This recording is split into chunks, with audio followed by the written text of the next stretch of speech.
Hello students, आप सभी विद्यार्थियों का एक बार फिर से हमारे official YouTube channel science study well में बहुत बहुत स्वागत है। दोस्तों, आज के इस लेक्चर में हम लोग पढ़ने वाले हैं क्लास 12th केमिस्ट्री का चैप्टर नंबर 4 में दोस्तों लेक्चर नंबर 12 पढ़ने वाले हैं।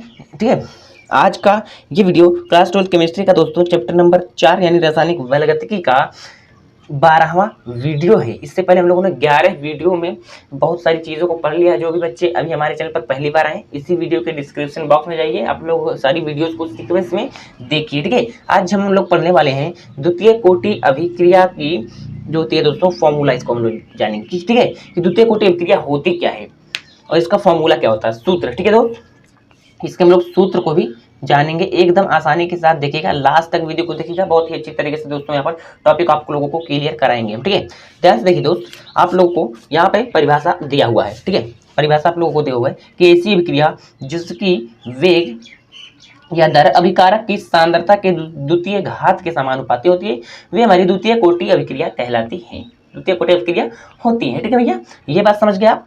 अब यहाँ पे मैं आप लोगों को अपने तरीके से मतलब बोली तो इससे पहले हम लोगों ने 11 वीडियोस देखा है, तो वहाँ से आप लोगों को कुछ जानकारी मिलेगी। इसीलिए मैं बोल रहा हूँ कि आप लोग जाइए, वो इससे पहले वाले वीडियोस हमारे देख लीजिए। कम से कम आप लोग अभिक्रिया की कोटि जहाँ से होती है वहीं से आप लोग शुरुआत कीजिए, क्योंकि दोस्तों बहुत इंपॉर्टेंट क्वेश्चन है आप लोगों की बोर्ड पेपर में। यहाँ से तो क्वेश्चन आना एकदम पक्का ही है, चाहे प्रथम कोटि अभिक्रिया हो, चाहे शून्य कोटि अभिक्रिया हो, चाहे द्वितीय कोटि, चाहे तृतीय कोटि, कहीं से कोटि यानी जो हमारा ऑर्डर ऑफ रिएक्शन है वहाँ से क्वेश्चन आप लोगों का बनेगा 100%।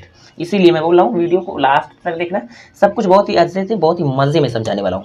ध्यान से देखिए भाई, हम लोग मान लो कोई रिएक्शन कर रहे हैं भाई, कोई रिएक्शन कर रहे हैं, तो हमारे पास हमने देखा था कि वेग निकालते हैं। इसमें हम लोग क्या निकालते हैं दोस्तों, वेग निकालते हैं। तो वेग निकालने का हमने आपको दो फॉर्मूला प्यारा प्यारा सा बताया था। वेग निकालने का हमने आपको दो फॉर्मूला बताया था मेरे भाइयों। एक बताया था आप लोगों को माइनस का डी ए कॉन्सेंट्रेशन ऑफ ए बट्टे में डी टी। ए हमारे पास क्या है, अभिकारक है, अभिकारक की सांद्रता है। ठीक है भैया, और ये हमारे पास टी क्या है, समय है। और एक हमने बताया था वेग इक्वल टू के इंटू कॉन्सेंट्रेशन ऑफ अभिकारक की सांद्रता। तो अभिकारक की सांद्रता हम लोगों ने ए लिया, तो यहाँ पर भी सिंपली ए लेंगे। अब इसके पावर में एन लग जाएगा। एन जो हमारे पास दोस्तों अभिक्रिया की कोटि है, क्या है, अभिक्रिया की कोटि है, अभिक्रिया की कोटि है। ये मैंने आपको अभिक्रिया की कोटि जब पढ़ाया था तब वहीं पर ही बता दिया था, इसीलिए मैं बोल रहा हूँ कि जाइए आप लोग वीडियो को देखिए, बहुत मजा आने वाला यार। अभिक्रिया की कोटि है। अब देखना, अगर हम लोग क्या पढ़ रहे हैं, द्वितीय कोटि अभिक्रिया, तो द्वितीय कोटि अभिक्रिया का मतलब होता है n इक्वल टू 2।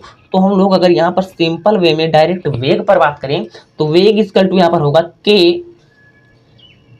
ए पे एन, एन के जगह पर हम लोग 2 लिखेंगे। क्यों, क्योंकि हम लोग द्वितीय कोटि अभिक्रिया पढ़ रहे हैं, तो एन के जगह पर हम लोग 2 लिखेंगे, तभी हमारा होगा अभिक्रिया की द्वितीय कोटि। ठीक है दोस्तों, अभिक्रिया की कौन सी कोटि, द्वितीय कोटि। अगर यहाँ पर 1 लिखते तो प्रथम कोटि अभिक्रिया होती, शून्य लिखते तो शून्य कोटि अभिक्रिया होती। ठीक है भाई, अगर ये बात समझ गए तो अब यहाँ पे हम लोग इसी को मान लेते हैं समीकरण।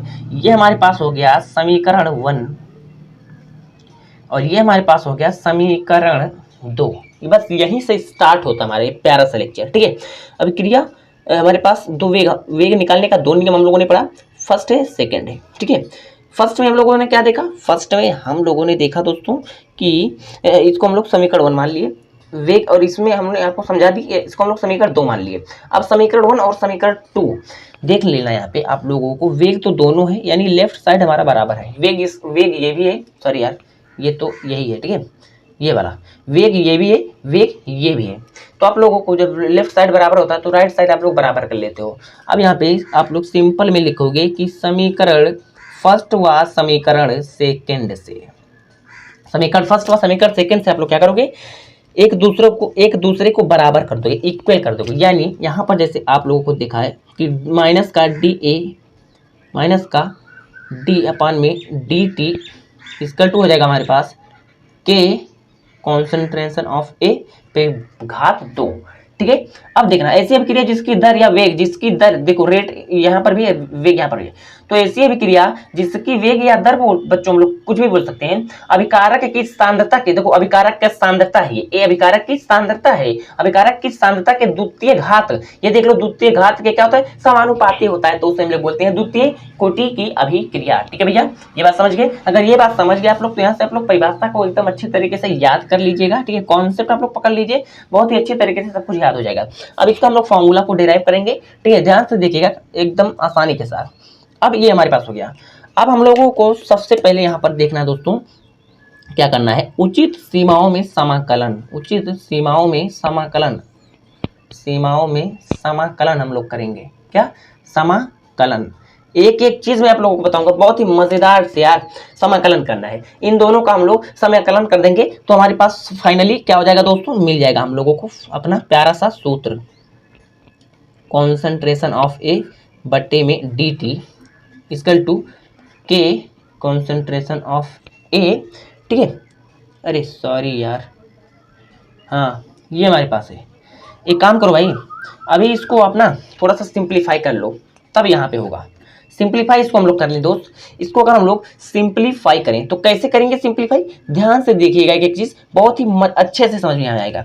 हम लोग क्या करेंगे, इस dt को दोस्त क्या कर देंगे, इस साइड में लोग ट्रांसफर कर देंगे, dt को हम लोग इस साइड में ट्रांसफर कर देंगे, तो इधर में प्लस का है, इधर में जाके माइनस का हो जाएगा, इधर में प्लस सिंबल है, इधर में जाकर के माइनस में हो जाएगा। या ऐसा आप लोग करो, ये हमारे पास माइनस भी तो है, इस साइड में ले चलो, माइनस सहित हम लोग इस साइड में ले चलेंगे। ठीक है, तो आप लोगों को क्या करना है, ये अभी उचित सीमाओं में समाकलन अभी मत करो। ठीक है, अभी इसको और सिंप्लीफाई कर लो।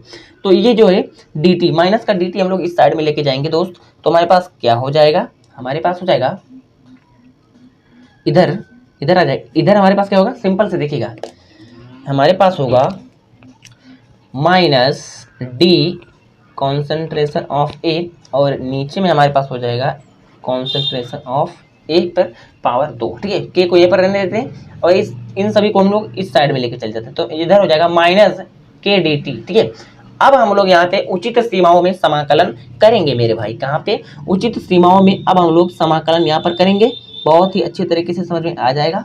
ठीक है, सीमाओं में समाकलन, अब देखना उचित सीमाओं में समाकलन।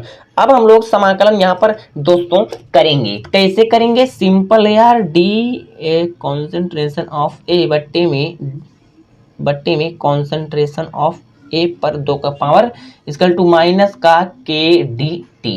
ठीक है, समाकलन इस तरीके से हम लोग करेंगे, समाकलन इस तरीके से हम लोग करेंगे। अब यहाँ पे आप लोगों को एक छोटी सी बात ध्यान देनी है दोस्त, एक छोटी सी बात ये ध्यान देनी है कि हम लोगों ने यहाँ पर क्या लिया है, कोई अभिकारक ले लिया है। मैं आप लोगों को सिंपल यहाँ पर कुछ चीज़ें को समझा देने वाला हूँ, ध्यान से देखिएगा। हमारे पास दोस्तों एक रिएक्शन हो रहा है ए से बी हो रहा है, तो हमारे पास जब सिंपल सी बात है यार, t समय 0 था, यानी 0 समय पर हमारे पास मान लो ए अभिकारक की सांद्रता ए नॉट थी।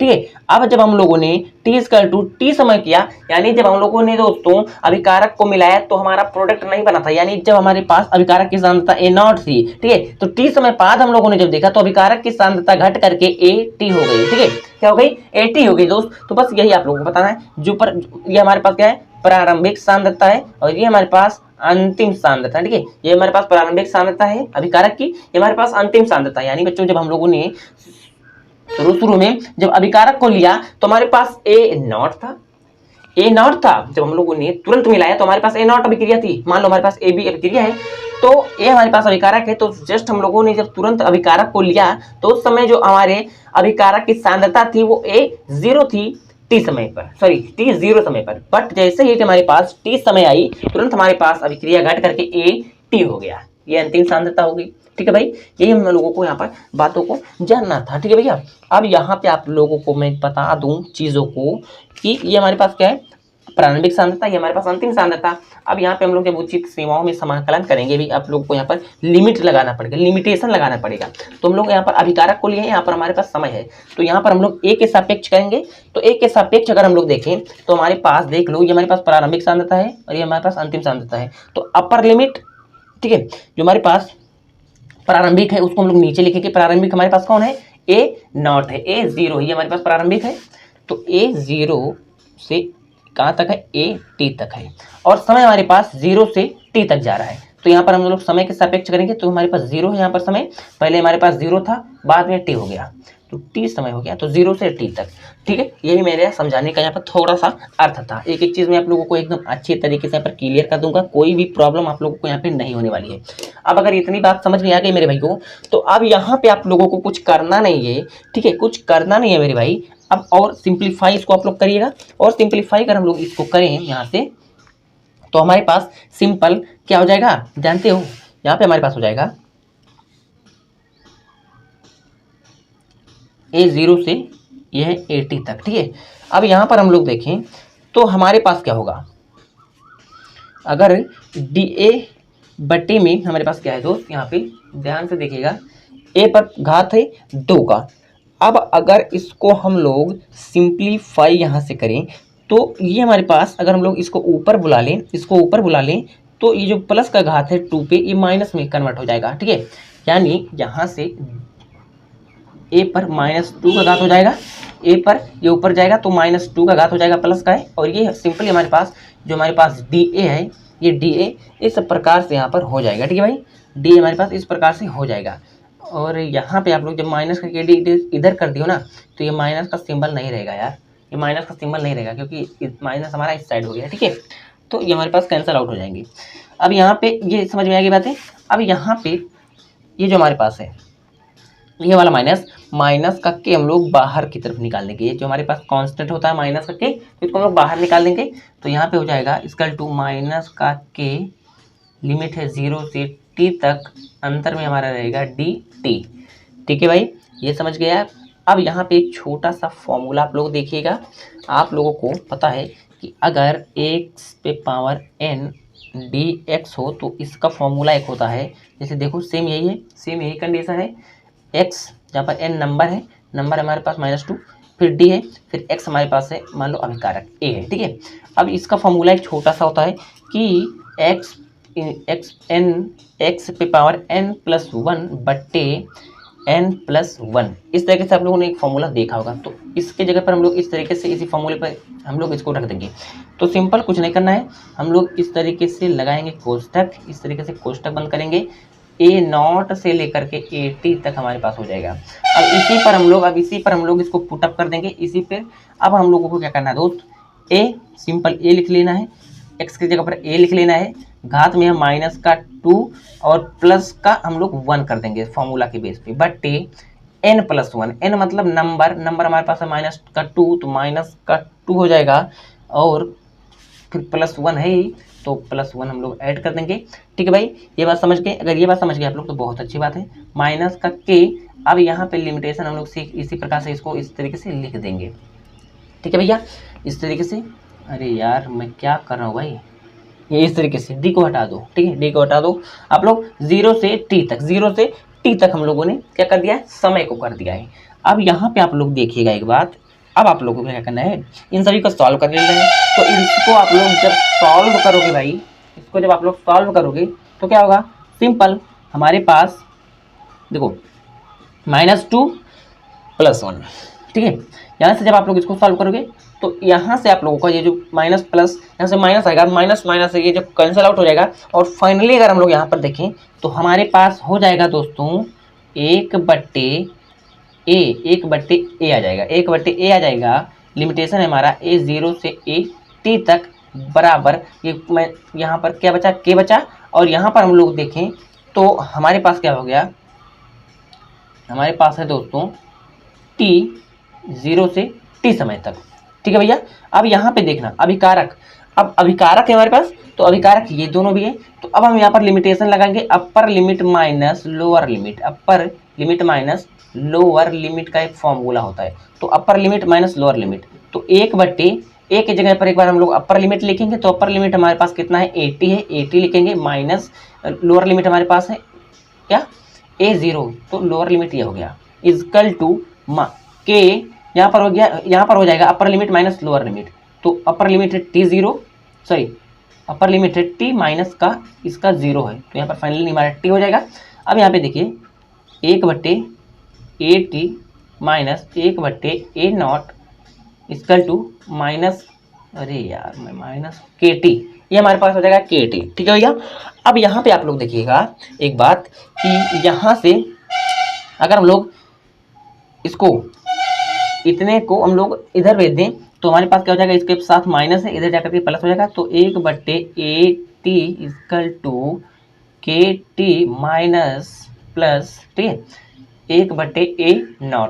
तो इस तरीके से दोस्तों आप लोगों को सेकेंड ऑर्डर रिएक्शन के लिए सेकेंड ऑर्डर रिएक्शन मिल गया, यानी द्वितीय कोटि अभिक्रिया का एक प्यारा सा कोटि अभिक्रिया का एक प्यारा सा फॉर्मूला यहाँ पर मिल गया दोस्तों। तो यही फॉर्मूला है, आप लोग इस फॉर्मूला को, ठीक है, 2 से 3 बार इसका डेरिवेशन कर लीजिएगा बहुत ही अच्छी तरीके से। कॉन्सेप्ट मैंने आपको यहाँ पर समझा दिया है। तो आई होप कि आज का ये टॉपिक आपको एकदम अच्छे तरीके से दोस्तों समझ में आ गया है। अगर नहीं आया है तो वीडियो को एक बार शुरू से फिर से देखिएगा, 100% चीज़ें आप लोग को एकदम क्लियर हो जाएंगी। ठीक है दोस्त, तो मिलते हैं हम लोग नेक्स्ट टाइम में, तब तक बने रहिए आप हमारे चैनल के साथ।